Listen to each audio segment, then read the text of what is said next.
പശുവിറച്ചി കടത്താരോപിച്ച് ഹിന്ദുത്വം നടത്തുന്ന ക്രൂരതകളുടെ പുതിയ വാർത്തകളാണ് ഉത്തർപ്രദേശിലെ അലിഗഡിൽ നിന്ന് പുറത്തുവരുന്നത്. 4 മുസ്ലിം യുവാക്കളെ അതിക്രൂരമായിട്ടായിരുന്നു ഹിന്ദുത്വ സംഘം മർദ്ദിച്ചത്. അതും പോലീസ് നോക്കി നിൽക്കെ. പശുസംരക്ഷകരെന്ന് അവകാശപ്പെട്ടെത്തിയ സംഘം 4 ചെറുപ്പക്കാരെ മർദ്ദിക്കുകയും അവർ സഞ്ചരിച്ചിരുന്ന വണ്ടി കത്തിക്കുകയുമായിരുന്നു. റോഡിലിരുത്തി കല്ലും വടിയും ഇരുമ്പ് ദണ്ടുകളും ഉപയോഗിച്ചായിരുന്നു ആക്രമണം. അക്രമികൾക്കെതിരെ പരാതി നൽകിയിട്ടുണ്ടെങ്കിലും UP പോലീസ് ഇരകൾക്കെതിരെയും FIR രജിസ്റ്റർ ചെയ്തിട്ടുണ്ട് എന്നതാണ് വിരോധാഭാസം. വാർത്തകളുടെ കൂടുതൽ വിശദാംശങ്ങൾ പരിശോധിക്കാം. ഇൻഡെപ്തിലേക്ക് സ്വാഗതം.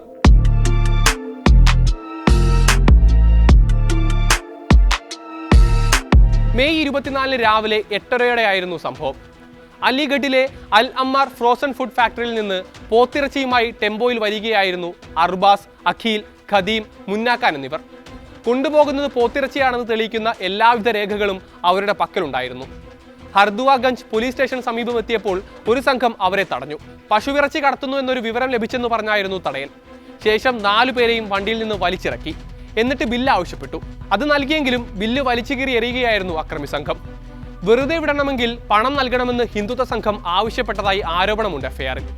അത് നൽകാൻ കഴിയില്ലെന്ന് പറഞ്ഞതോടെ സംഘം മർദ്ദനം ആരംഭിച്ചു. അർദ്ധനഗ്നരാക്കിയ ശേഷം മൂർച്ചയുള്ള ആയുധങ്ങളും കല്ലുകളും വടിയും ഉപയോഗിച്ചായിരുന്നു മർദ്ദനം. കൂടാതെ വണ്ടിയിലുണ്ടായിരുന്ന ഇറച്ചി റോഡിലേക്ക് വലിച്ചെറിയുകയും വാഹനം തല്ലി തകർത്ത് തീയിടുകയും ചെയ്തു. 4 പേരെയും റോഡിലിരുത്തി കൂട്ടം കൂടിയുള്ള ആക്രമണത്തിന്റെ ദൃശ്യങ്ങൾ സോഷ്യൽ മീഡിയയിൽ പ്രചരിച്ചിരുന്നു.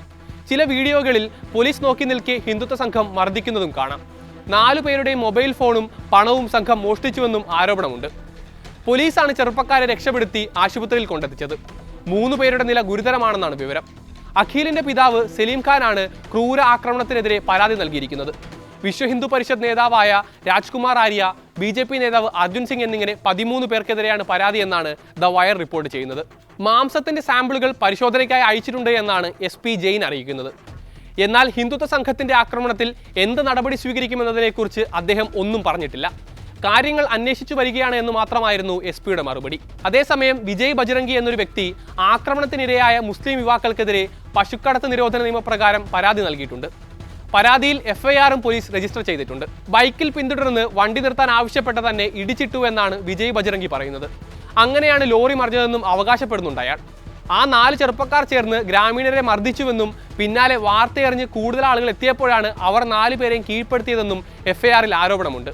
തുടർന്ന് രക്ഷപ്പെടാൻ പോലീസിന് ആ ചെറുപ്പക്കാർ 3 ലക്ഷം രൂപ കൈക്കൂലി കൊടുക്കാൻ തയ്യാറായെന്നും കൂടി പറയുന്നുണ്ട് വിജയ് ബജ്രംഗി. എന്നാൽ പശുക്കടത്ത് ആരോപിച്ച് വണ്ടികൾ തടയുകയും അവരിൽ നിന്ന് പണം തട്ടുകയും ചെയ്യുന്നത് ഈ മേഖലയിൽ പതിവാണെന്നാണ് സമാജ്വാദി പാർട്ടി നേതാവ് ഉൾപ്പെടെ പറയുന്നത്.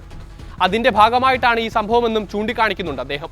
15 ദിവസങ്ങൾക്ക് മുൻപ് ഈ കേസിലെ അതേ അക്രമി സംഘം പോത്തിറച്ചിയുമായി വരികയായിരുന്ന മറ്റൊരു വാഹനം തടയുകയും 50,000 രൂപ ആവശ്യപ്പെടുകയും ചെയ്തതായി ആരോപണം ഉയർന്നിരുന്നു.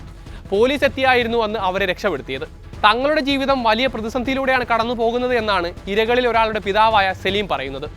എല്ലാവിധ ലൈസൻസും രേഖകളും ഉണ്ടായിരുന്നു. എന്നിട്ടും ഇതാണ് നേരിടേണ്ടി വരുന്നത്. നിലവിലെ സർക്കാർ അധികാരത്തിലേറിയ ശേഷം ജീവിതം ദുസ്സഹമായെന്ന് കുറ്റപ്പെടുത്തുക കൂടി ചെയ്യുന്നുണ്ട് അദ്ദേഹം.